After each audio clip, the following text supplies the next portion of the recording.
Hello and welcome everybody to today's seminar talk. I'm very happy that we have a special guest today for a talk, and I'm happy to welcome Dr. Christopher Miller. Just quickly introducing him, Chris Miller is an assistant professor in the Division of Oncology at Washington University in St. Louis. He has bachelor's in biology and computer science and a PhD in computational biology.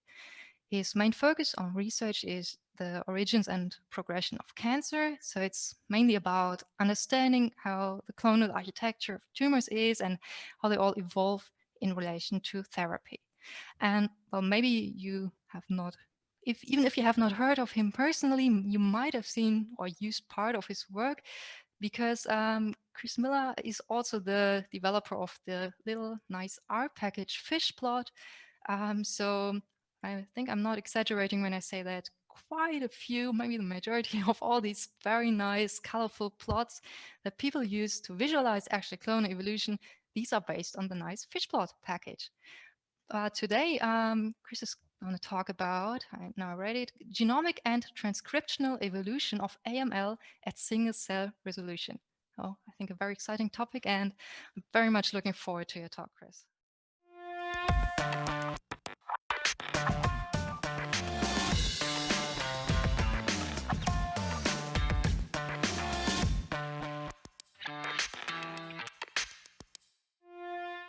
All right. Well, thank you very much. It's a pleasure to be here today. Let me pull up my slides. I believe you can all see them now, I hope. Yes, perfect. All right. All right. And let's go. So there's a famous quote by Theodosis Dobzhansky, who said back in the 70s that nothing in biology makes sense except in the light of evolution. And when we think about that quote, we usually think about species. We usually think about one type of squirrel turning into another, or the dinosaurs evolving into birds. But it's true of within our own bodies too, and that's especially true when we get cancer. So cancer is not just a monolithic entity. You don't just have a tumor that's a block of cells. Tumors are actually genetically diverse. So each one of these cells, just as they acquired mutations to be able to grow rapidly and expand and grow into a tumor, they're acquiring mutations as they go too. And so you get subpopulations of these tumors where evolution is occurring at the cellular level, and these cells are competing for resources and space within the tumor. And so important variants in the tumor that we'd like to understand to better treat the cancer or understand how it works may be subclonal. They may only take a part of the tumor. And the way I like to describe it is using one of these fish plots that we talked about, describing kind of a life cycle of one of these tumors that we sequenced. And it starts over here with a single hematopoietic stem cell. So AML is a blood cancer. These are stem cells in your bone marrow. And one of these cells acquires a couple of mutations, enough to tip it over the edge into oncogenesis, into start growing out as a tumor. It expands. And then as it goes, it acquires additional mutations. So, this gray tumor acquires a purple mutation, and this purple mutation has a slight growth advantage compared to the rest of the tumor, and so it expands. And the same for the yellow. And then within the yellow cells, another mutation arises, and then you've got ones that have yellow and orange, shown here. And so when we sequence a tumor, what we're getting is a cross section through all of these cells. We're getting bulk data, sequencing many hundreds or thousands of cells to kind of accumulate our data, millions actually, and we can reconstruct these patterns from the variant allele information. And what happens is when you get chemotherapy or some other treatment, you create a population bottleneck, just like you do when Darwin's finches land on the Galapagos. You reduce the number of cells dramatically.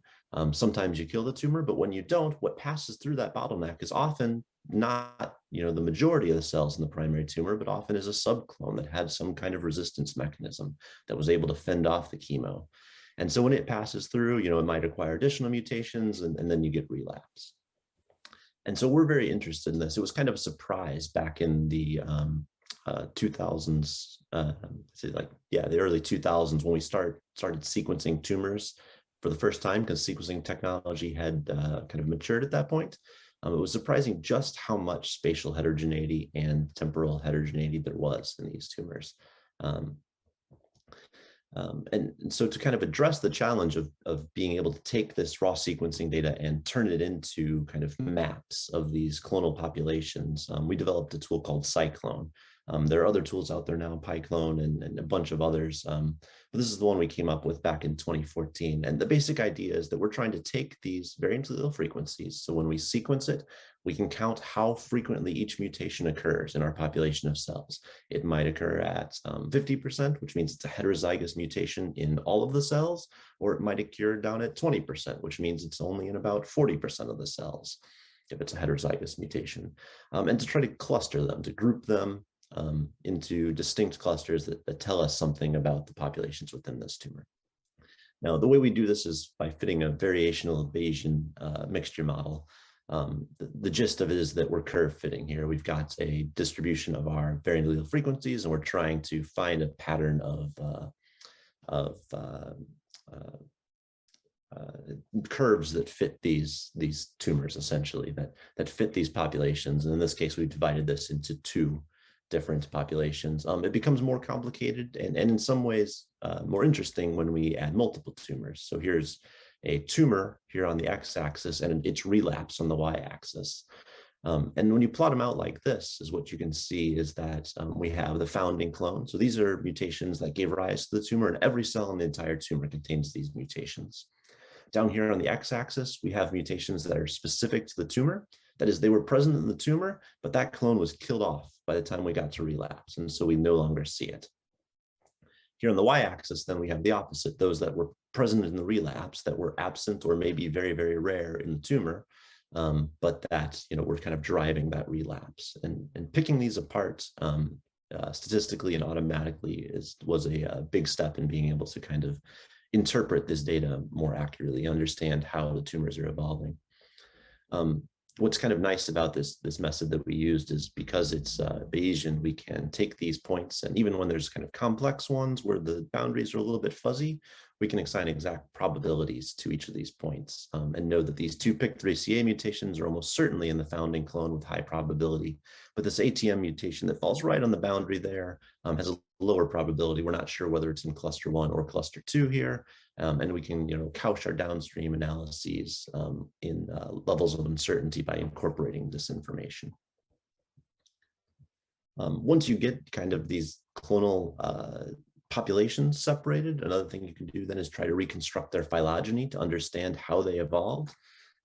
You can only nest them a certain way, and in this case, we can take our primary consisting of several subclones and our relapse consisting of several subclones and try to build the most parsimonious trees from this data. And we did this in a package called Clonevol, which goes through and tries to reconstruct ultimately this kind of life cycle diagram that shows that cluster 1 came first and gave rise to 3 different subclones, independent events.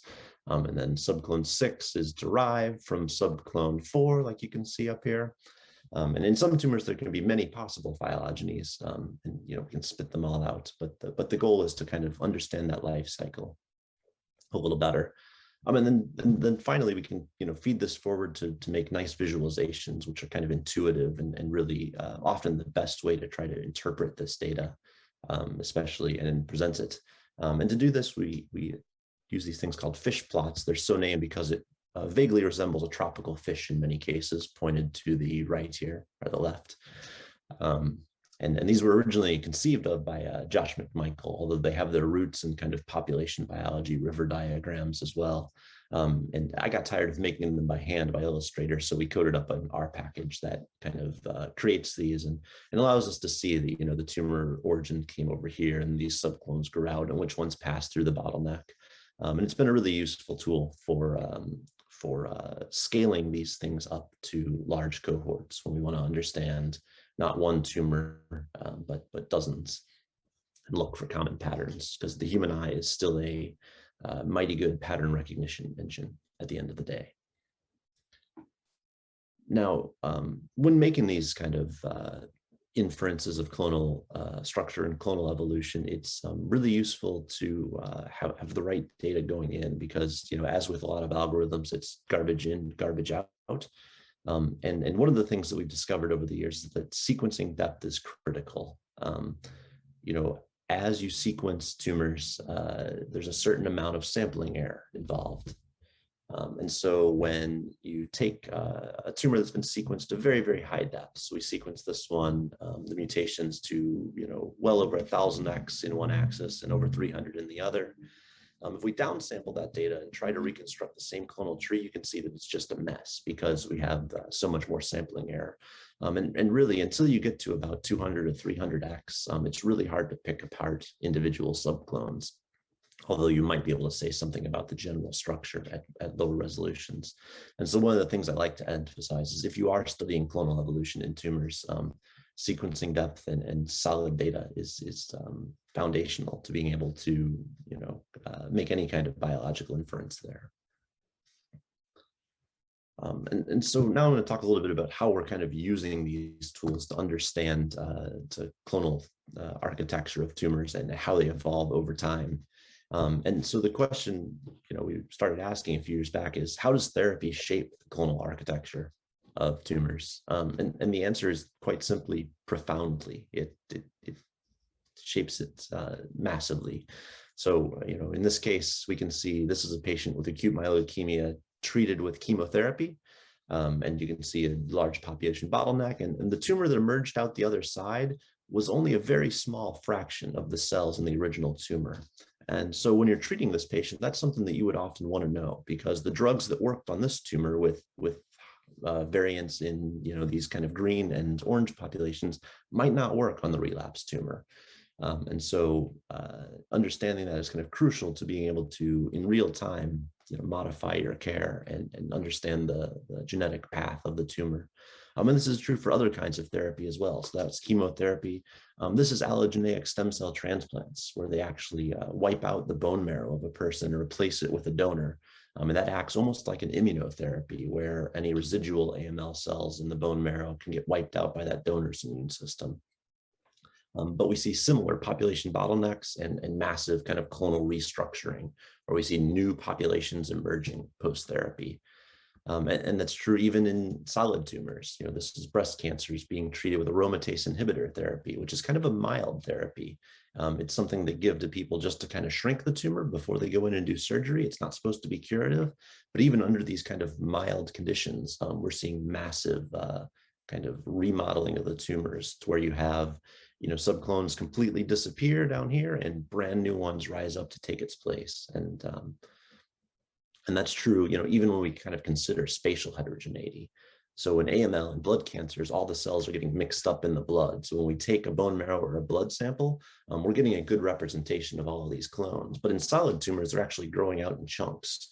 So you have, if you sample from this side of the tumor and then from this side of the tumor, you maybe see very different things because they're not kind of intermixing as they are in the blood. And so you have to keep spatial heterogeneity into account. But even considering that, there's kind of massive evolution going on in these things post-treatment. And so the real message here I send is, if you're studying this, one tumor sample isn't enough. Excuse me. You need spatially separated samples for really getting the complete picture in solid tumors. But then you need samples separated in time, so you can track this evolution and understand how the tumor evolves over time. So we've applied this in a bunch of different contexts. In addition to AML, we study other kind of heme malignancies. Myelodysplastic syndrome is kind of a pre-AML syndrome. And this is one where, we're treating with, again, kind of a mild therapy. This is decitabine. It's an epigenetic regulator that shrinks the tumor. In these cases, we're sampling from as many as 10 time points. We're not just taking a tumor and a relapse. We're actually taking blood samples as this patient progresses through therapies.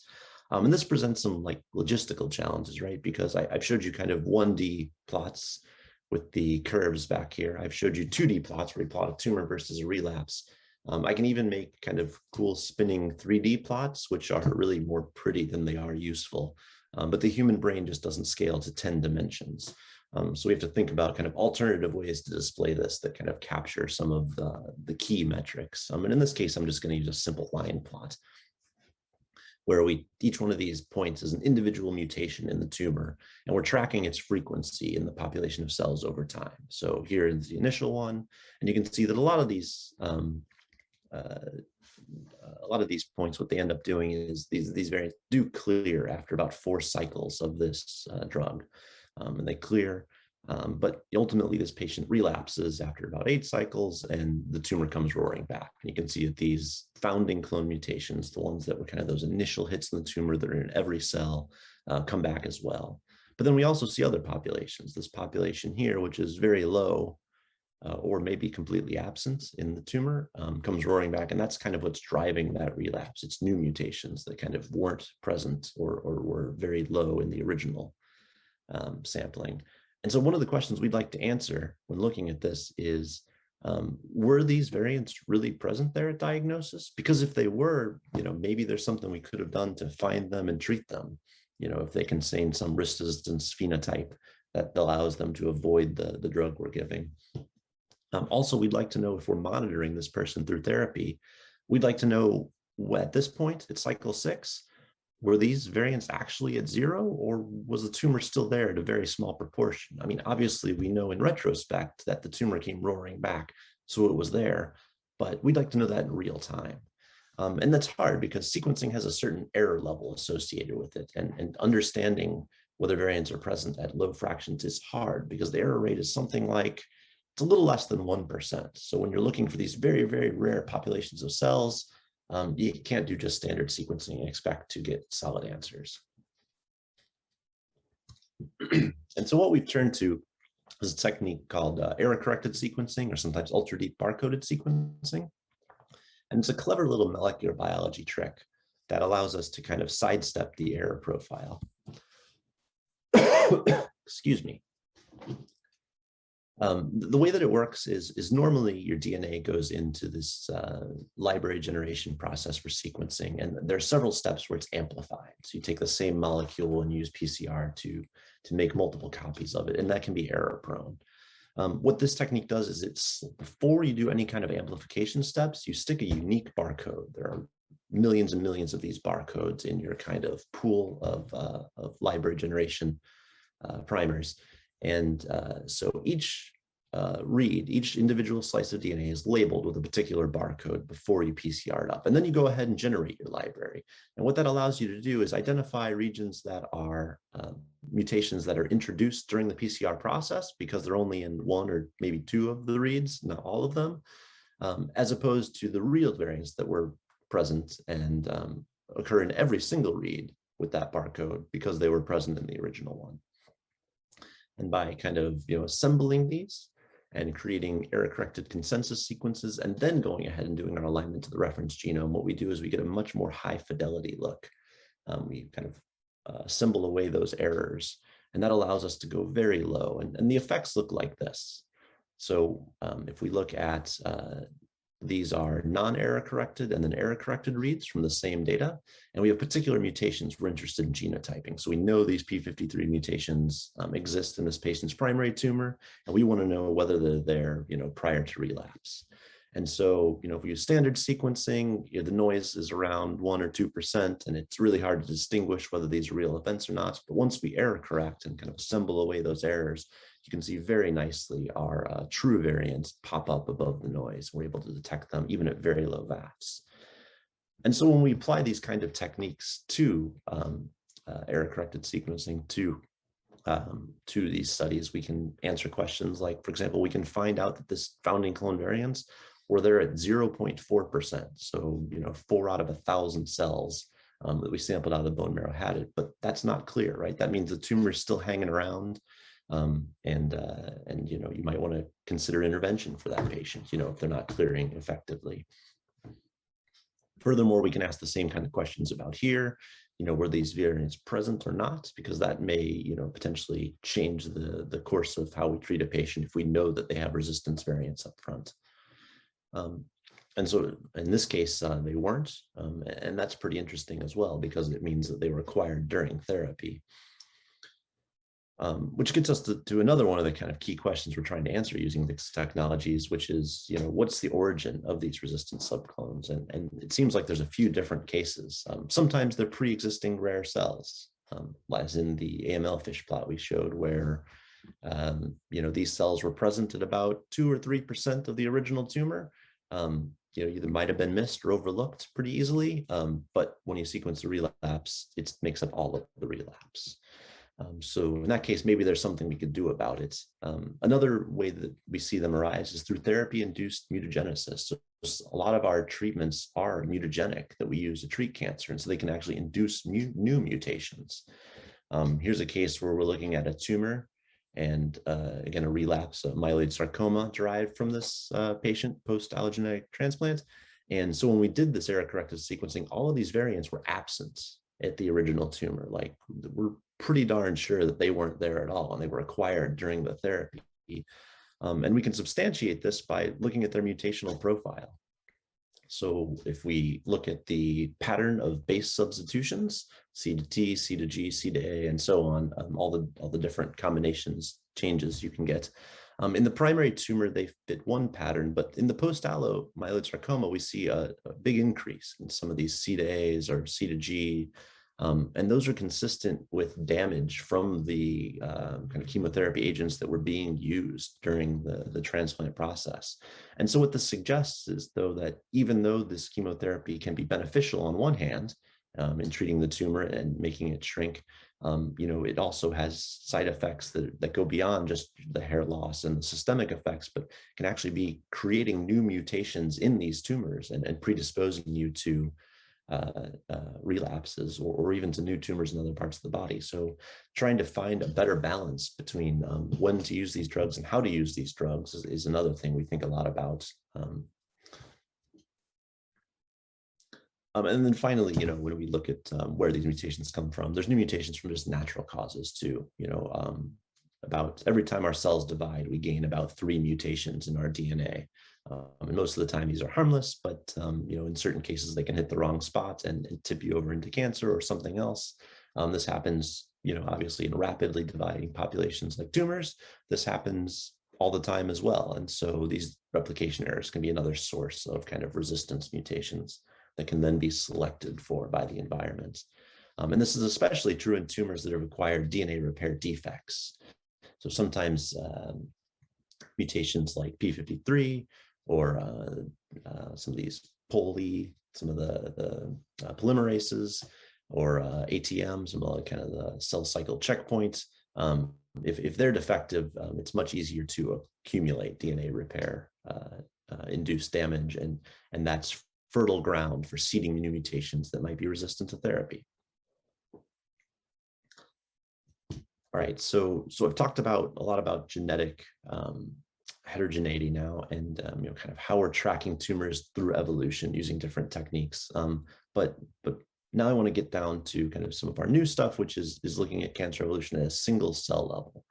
And so many of you are probably aware of kind of the rise of single cell sequencing, mostly accomplished through the 10x platform. Is the most popular. I'll give a brief primer on how it works. The idea is that normally when we sequence a chunk of RNA or DNA, we're just piling a bunch of cells into a tube, lysing them up, taking the DNA and sequencing it. We have no idea which cells came, or which DNA came from which cells. It's all mixed up. But here, using this 10x platform, they've used some clever little tricks to allow us to trace it back. So they came up with these little gel beads, and each of these beads is studded with little primers that kind of capture the RNA using this poly-D tail, and they contain 2 different barcodes. So one of them is a unique molecular index that's unique to every single one of these. And a second one is a 10x barcode, which is unique to the individual bead. So what we then do is, there's some clever little microfluidics devices. You can flow these cells and these beads together into tiny little oil droplets. And these oil droplets act like little reaction chambers. And so if all goes well, what you end up with is, in each one of these droplets, you end up with one cell and one of these little beads containing all your primers and all the things you need to make a sequencing library, all the enzymes and such. And so then within these reaction chambers, each one, the cell gets lysed, these RNA molecules get captured, and when you kind of generate the sequencing library in there, every single molecule that comes out of that is tagged with that barcode. So I can trace the RNA molecule back to the individual cell that it came from. And I can know that these, 500 reads all came from this particular cell.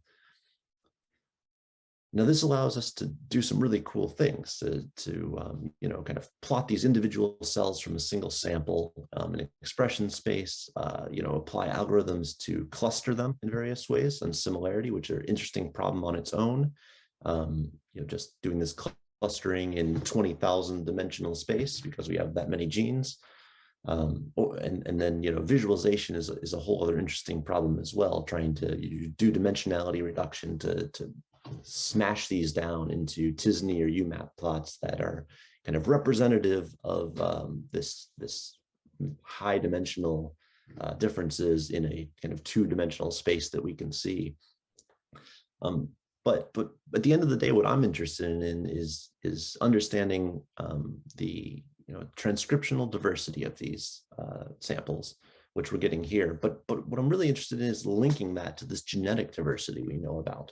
So I know that I have different subclones in the genetics, and I know that I have all these different clusters. Wouldn't it be cool if cluster 3 represented my subclone containing a particular mutation, so that I could compare it to other cells within that AML and find out what was different about it and why that one was therapy resistant or not?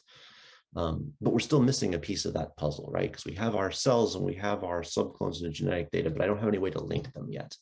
And so that's where a study we did a couple of years ago, working in close collaboration with some folks at 10X, specifically Deanna Church and Stephen Williams came in. And the way we were able to link these is due to the fact that the process of making these libraries is a little sloppy. So ideally, they sell two different assays. They sell a 3' assay where you grab the poly A tail at the end of a transcript, and then kind of sequence right around that, and one where they use a ligation trick to kind of flip that around and grab the front end of the RNA. That's the 5' assay. And what we would expect to see naively is that all of our reads should be just from that little 3' end of the gene. And so we wouldn't be able to capture any of the internal variation. We would just be capturing the tail of that gene or the head of that gene in the 5' assay. But when we plot it out and we sequence these libraries deeply and we make them complexly enough, what we find is that a little bit in the 3', but even more so in this 5' assay, we are getting coverage internal to the gene. So I've normalized the gene length starting at 0, and whatever the gene length is, going out 3 kb, 5 kb, 10 kb, we're still getting pretty decent coverage, not high coverage, but some coverage of the RNA reads at that point. And so what that means is that if I plot this, my bulk RNA is down here on the bottom, and here's my single cell RNA in some key genes, and I've got mutations I care about marked. So even though this is a 5' assay, and most of my reads are coming from the beginning here, I'm still getting a little bit of coverage here in the middle. And what that means is I can go looking for those mutations that I know about from the genetics in my single cell RNA. And if I find that a particular read has a mutation, I can see which barcode it comes from, and I can know that that cell came from the subclone containing that mutation. And so now I've got my link to link this transcriptional heterogeneity through these mutations back to my transcriptional heterogeneity. And it works really well. So here's an example of an AML sample that is kind of heterogeneous. So we've got some non-AML cells in here. It's just normal cells, contamination. My tumors here in blue. P53 is my kind of founding clone event. Like all of my cells should contain P53. And then I also have CBP alpha as one of the major subclones. And if I take my single cell data, then I light up all the places where I had coverage of that spot in TP53, where I was either wild type or had this particular mutation I know about, I can see that in a handful of the graph-based clusters have hits for this P53 mutation, and they fall in distinct areas for the most part. So I can kind of say that, do some math behind the scenes and stats and say that this cluster is enriched for my P53 mutant cells and surmise that it came from that particular subclone. And the same goes for this CBP alpha. So if you recall, it was subclonal, so only some of the cells should have it. And sure enough, if I look at kind of my tumor cells defined by P53 in these 3 clusters, I see that the CBPA mutations only occur in 1 of the 3 clusters. And so that allows me then to kind of say, hey, this is my CBPA subclone, and this is, kind of the other subclones that didn't contain that mutation. Now, this is, you'll notice that not every cell lights up, and that's because, first of all, some genes aren't expressed at high levels. And sometimes I didn't sequence deeply enough, and sometimes we just didn't get that internal priming that allows us to read kind of farther into the RNA that we should. And so it doesn't work for every mutation all of the time, but in highly expressed mutations especially, being able to light up these plots and really tease apart these populations has been transformational. What's also neat about this is that, then I can take these clusters that I know about that contain my mutations and do all my kind of standard single cell stuff on it. I can assign cell populations and say that, hey, look, these are my T cells and my B cells that I don't expect to be in the tumor. And so it makes perfect sense that, these are my tumor cells and these aren't. I can look at the different subclones and see if this one's a highly monocytic cell type, whereas this one contains more stem cells and such. And then, again, link those to individual mutations. And look at things like cell cycle phase over here and begin to tease apart the subclonal heterogeneity. This works really well on kind of the individual gene level too. So here's an example of where I don't have the clusters here, but this bottom half of the t-SNE plot is where I'm enriched for this particular mutation that's subclonal, and it lines up very, very nicely with this kind of particular gene I'm interested in, this VIM gene. And you can just visually see what the good correlation is here that we pulled out through stats and algorithmically, and this makes perfect sense. We've got this GATA2 mutation. We know that it regulates another gene which regulates VIM, and so the biologic underpinnings are there for this to all make sense. Using this data, then we can start to pull out gene expression patterns. And in bulk RNA, what our problem would be is we were just sequencing these samples normally. This particular sample had a lot of non-AML contamination. It had cells that weren't the tumor. And so when we do bulk RNA, that's just noise. It's just getting in the way of like seeing the true transcriptional profile of this tumor. And so we're able to kind of subtract those cells out, first of all, it's a huge boon, even if we do nothing with the single cell data. But then we're also able to start picking apart these subclones and say, what's the difference between this cluster that has my CBPA mutations and my AML clusters that didn't? And get really nice kind of transcriptional profiles, start doing differential expression, see which pathways are involved, and start to understand why these particular subclones maybe have a growth advantage, what pathways they're activating.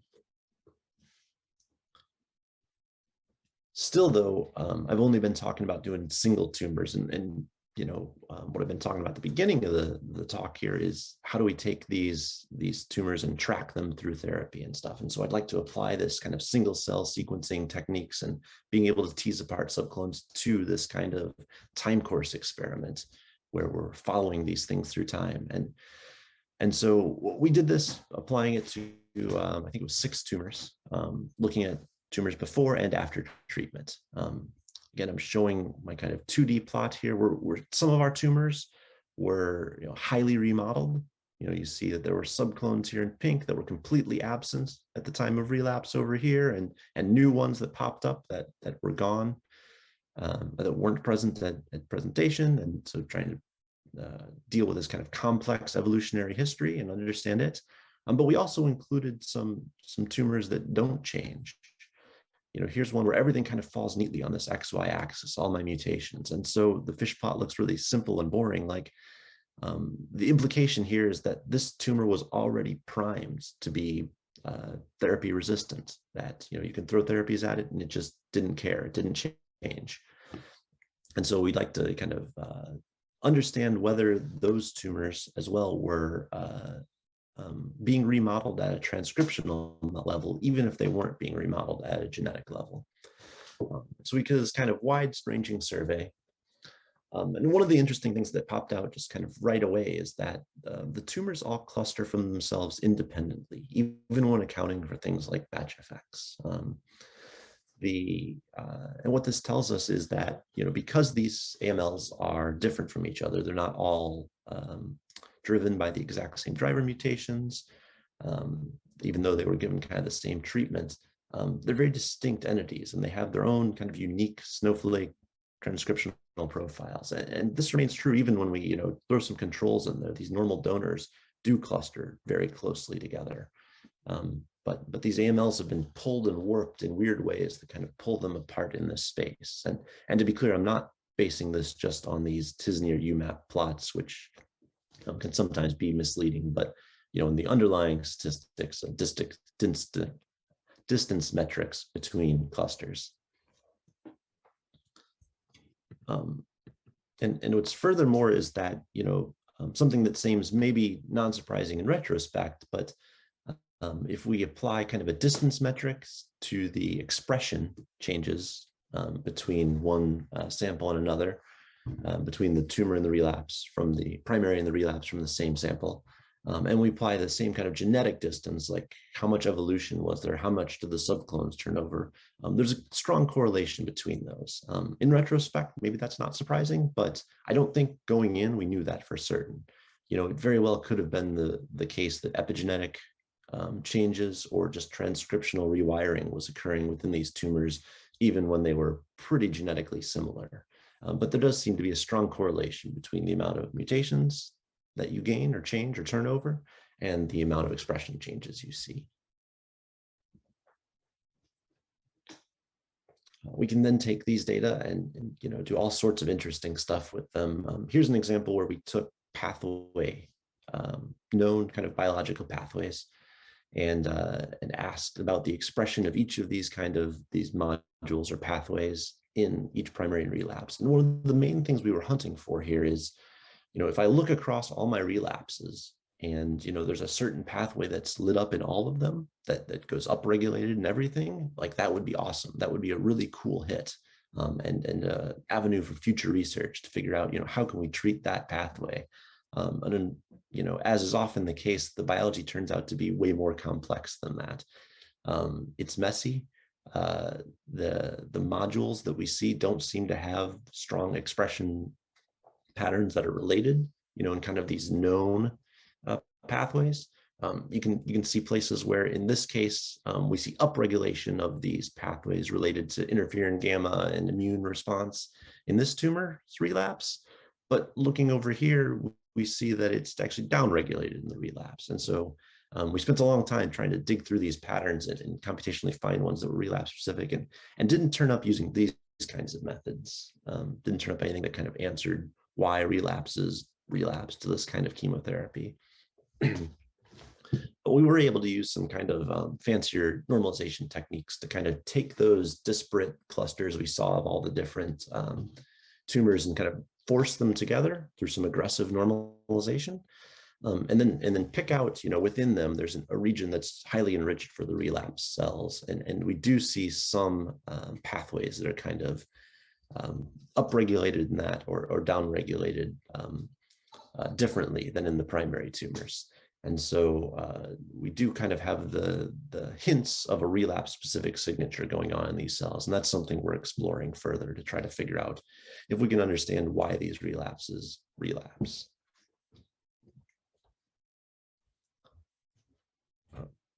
And then kind of finally tying it all together, we've talked a lot about these subclonal assignments and picking out individual groups of cells. And we've done some of that in these patients as well. In this case, which I've talked about several times, we had this really rare subpopulation, that was there at like 2% and ended up causing the relapse. And we went hunting for that in the data. This is the single cell data. Each of these are individual cells from that patient. Everything in here contains the founding mutation clone. Contains the DNMT3 and NPM1. But then we can start to tease apart that these are the relapse specific cells right here. Here's subclone 4 and here's subclone 2, again, based on those mutations that we can identify within the RNAseq. But what's cool is that we can actually pick out just a handful of cells. I think it's a couple hundred cells here that contain this IDH2 mutation, which was the relapse generating subclone. So we're able to find this and then, query it. And so one of the things we did is we took all the expression changes between primary and relapse. So we did differential expression analysis and said, which genes are up at presentation and which genes are up at relapse, versus the other. And we clustered them and just did hierarchical clustering to say, how do these clusters relate to each other and so on. And what's cool is when you do this kind of without supervising on whether the presentation or relapse, other than that initial thing, and then you do other than the initial comparison, and then you do hierarchical clustering, all of the presentation clusters pull together and all the relapse ones except for one. And that happens to be the one that was right here, that was our, the one that we knew went on to cause the relapse. And, even at presentation, this cluster looks more like a relapse cluster in both the genes up and down. So it really tells us that that transcriptional program that was kind of present for chemo resistance and relapse was already there. These cells pre-existent were already primed to do their thing, even before the therapy was introduced. And so that's a fascinating result. I think that we're digging into some more and trying to understand exactly what's in these kind of clusters. We know that there's some immune response in there through MHC and interferon gamma. There's some markers of proliferation that may be important. But I think what it really highlights is the power of being able to pull out these individual clusters and compare them to each other and understand why the tumor is acting the way it does as it evolves. And so moving forward, I think what all of this work kind of adds up to is a couple of conclusions. One is that we should be sequencing everybody's tumors at presentation, and then during treatment as well, using multiple cores when we need to, but also multiple temporally spaced things as we track them through evolution, because we know from these plots back here that the tumor that goes into therapy is not the one that comes outside other side of therapy often. And so being able to use that information in our treatment decisions is only going to help. We'd also like to be able to identify early if we have these relapse causing subclones, the ones that might, be able to evade chemotherapy, because then we'd want to change the treatment profile potentially of a patient.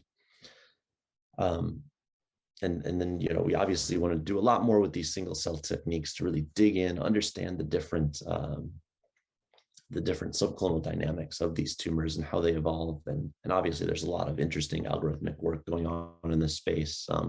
I saw a tweet not too long ago that said there have actually been more single cell RNA algorithm papers published than there have been single cell RNA data sets at this point, which doesn't surprise me. There's just an explosion in the space because it's algorithmically very, very interesting data.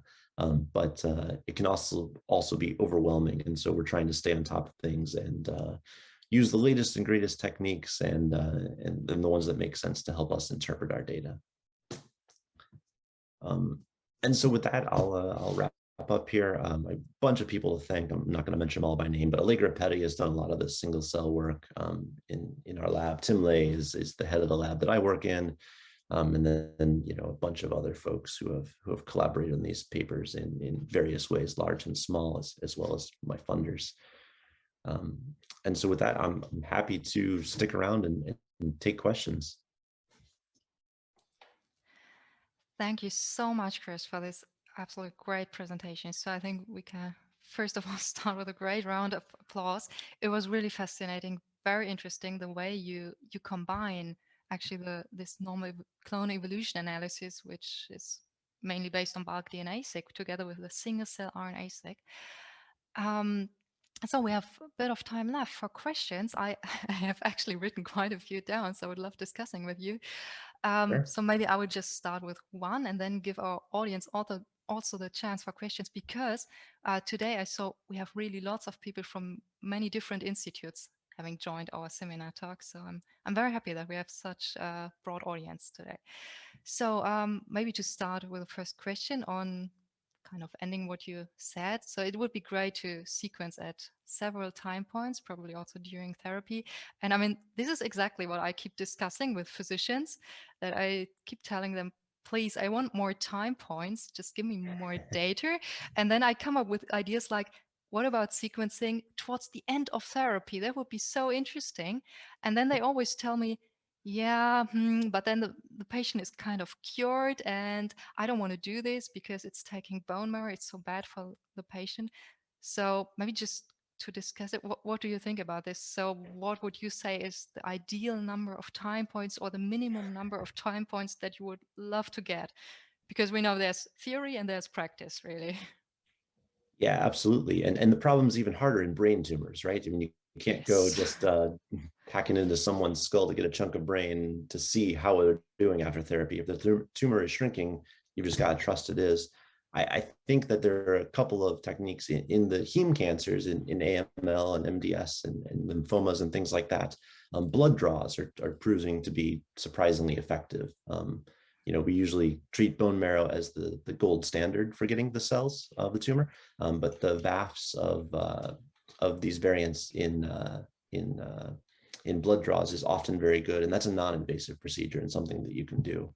And then, circulating tumor DNA is a huge field too, that is happening, where people are using urine or blood or sometimes even saliva, I've seen, to kind of assay the amount of DNA that's being shed off the tumor into the bloodstream. And if you've got these kind of error-corrected sequencing techniques, you can go very, very deep and look for mutations that you already know are there. So if you know that the tumor has a P53 mutation, I can go looking for that P53 mutation, even in very, very rare populations of the blood, and kind of tell you something about the tumor. And people are even doing some incredible stuff with epigenomic profiling to do early detection. So you can scan for kind of known mutations, and then sometimes even kind of trace it back to the tissue of origin, even before somebody has cancer.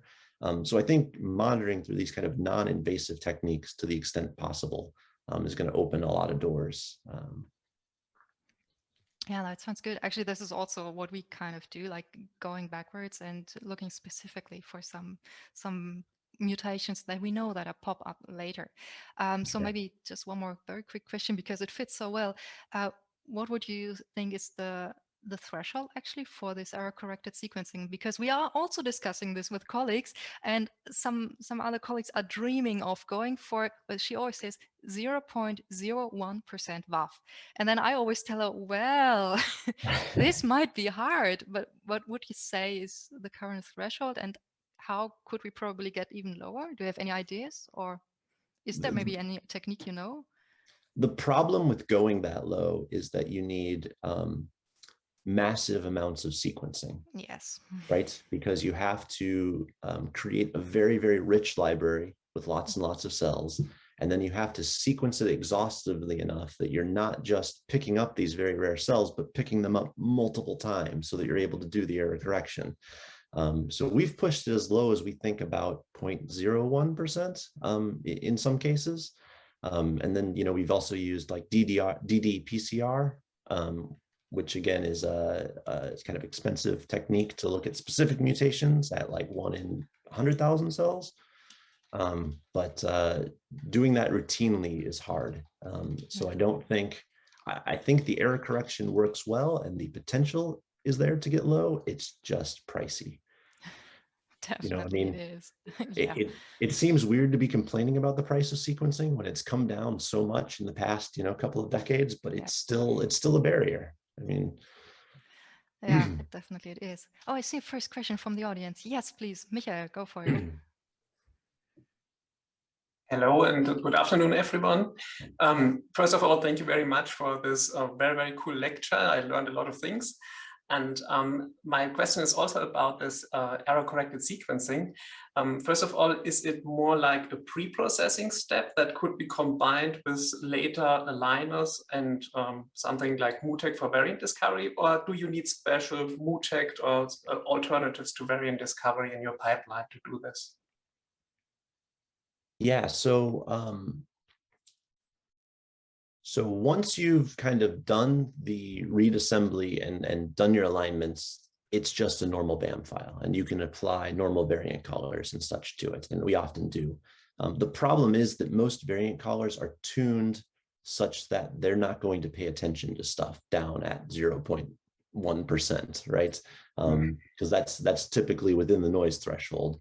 And so often what we've found that we have to do is to kind of open up the parameters and deal with it. Especially, we might run var scan with just wide open, without a lot of the standard filtering and stuff that goes on.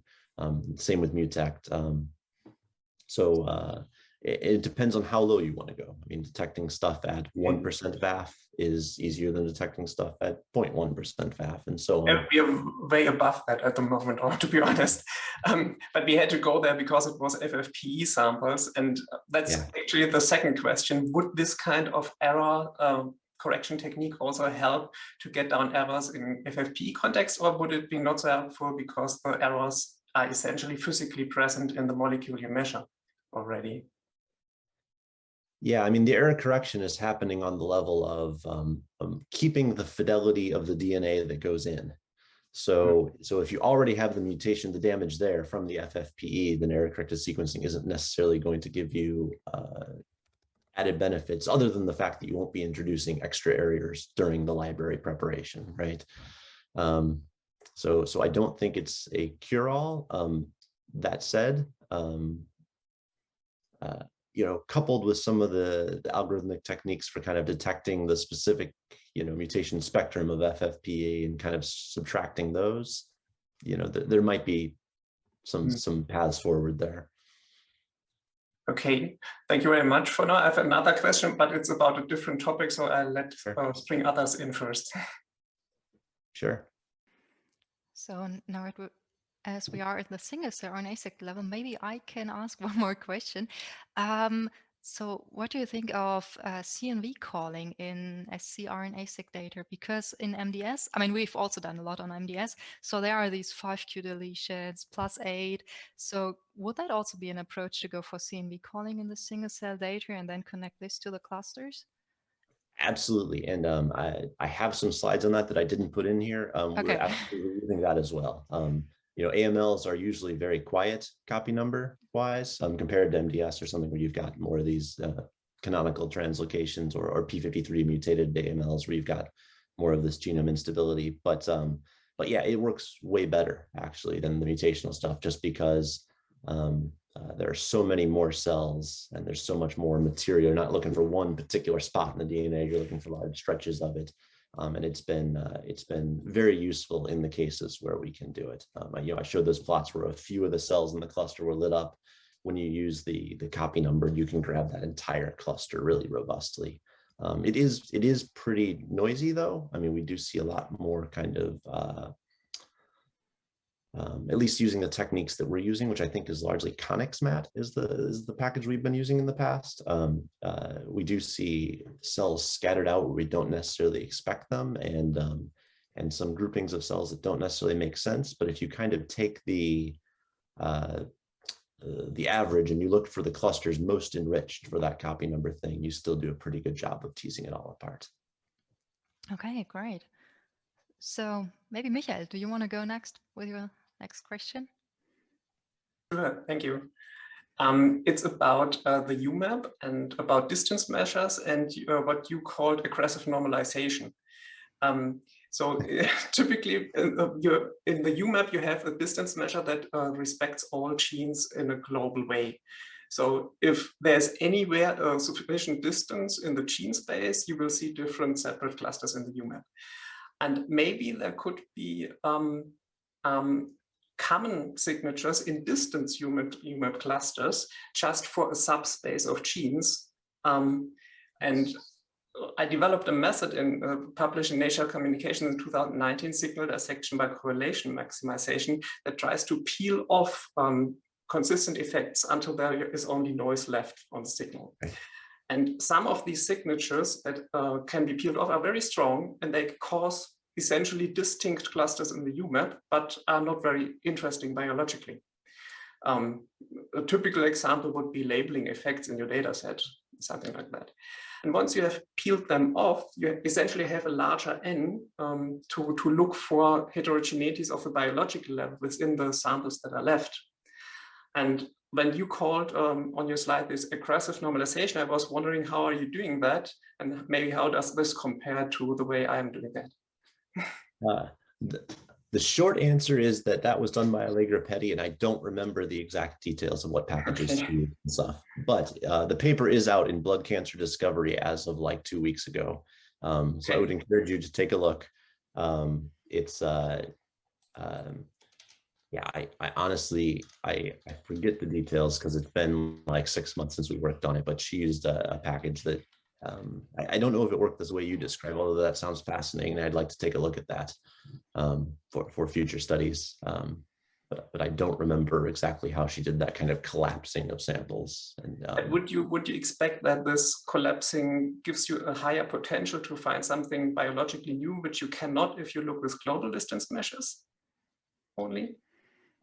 Potentially, right? I mean, what she was trying to do is, yeah, kind of subtract out some of tumor to tumor variation while maintaining as much of the kind of primary relapse differences as possible.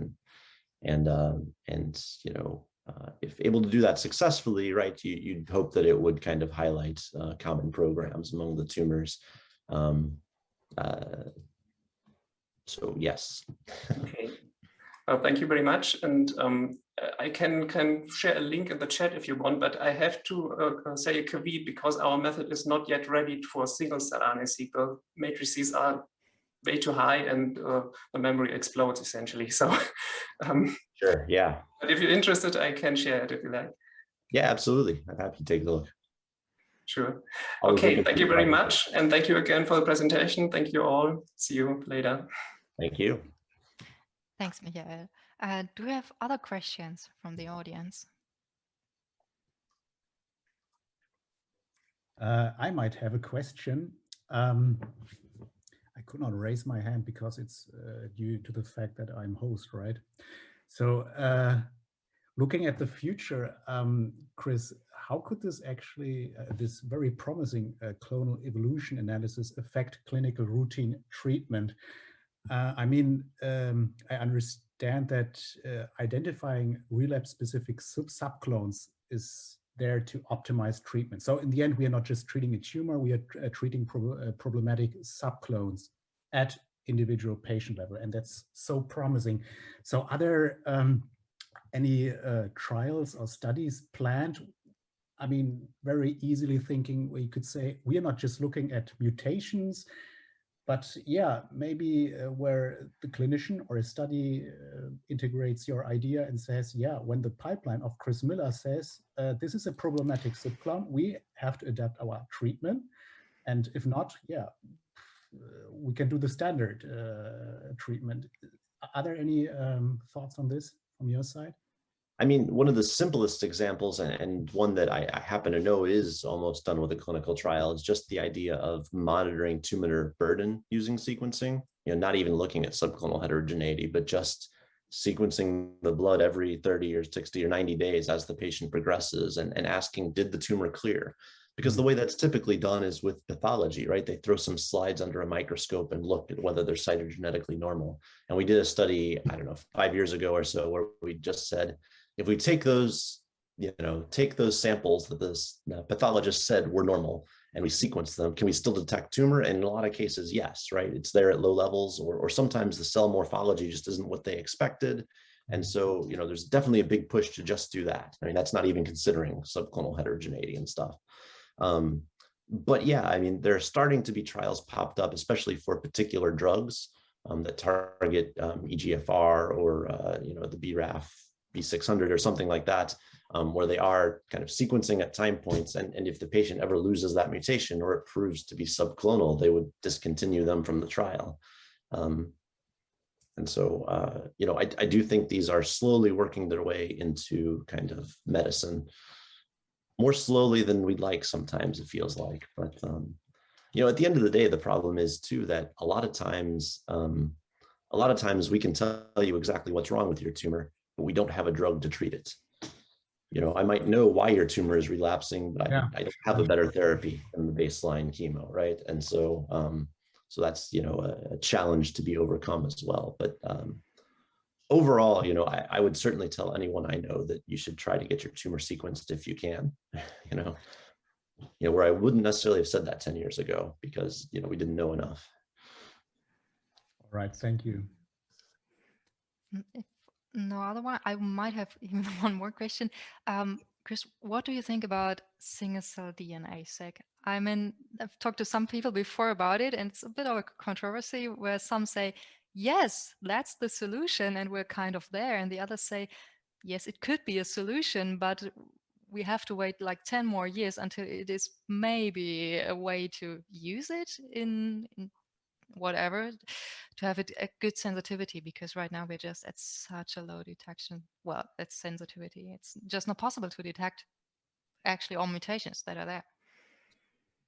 So far, we've only used it in niche applications where, for example, if we have, we might have multiple NRAS mutations there at low frequency, and we want to know if they're in the same subclone or not. They're both at 5 or 10% VAF, but we can't tell whether they're shared or not. And that's a simple application where it makes a whole lot of sense to do some targeted sequencing with kind of single cell labeling. It's also been used a little bit in the context of like clonal hematopoiesis and trying to figure out the origins of these kind of pre-leukemic cells. We've been thinking about that. But in general, I mean, I think what you said is true. It's still expensive. It's still, I would love it if it would work, but it's hard to justify right now to answer most of our questions. In the same way that maybe single cell sequencing was, plausible 10 years ago with cell sorting and all sorts of crazy mechanics. But, when somebody scales it up and makes it cheap, then maybe we'll be able to apply it more broadly. Okay, thanks. Yeah, because I mean, this is also connected to something what we sometimes observe. We sometimes see that when we have limited data, clone evolution cannot be reconstructed uniquely. So you have different options saying, hey, well, this could be a linear evolution, but we could also have it branched because we have, so to say, enough space between the clones to put it in a branched way. So this is where you would go for a single cell DNA-seq on a targeted level.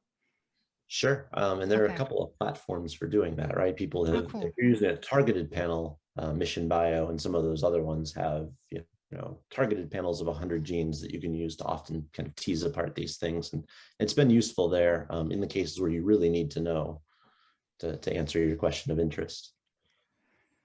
Yes, thanks a lot. So, any other questions from our audience? Otherwise, no more questions left. Then I would say, Chris, thank you again for this great talk. So I think we all learned a lot today and it was very interesting.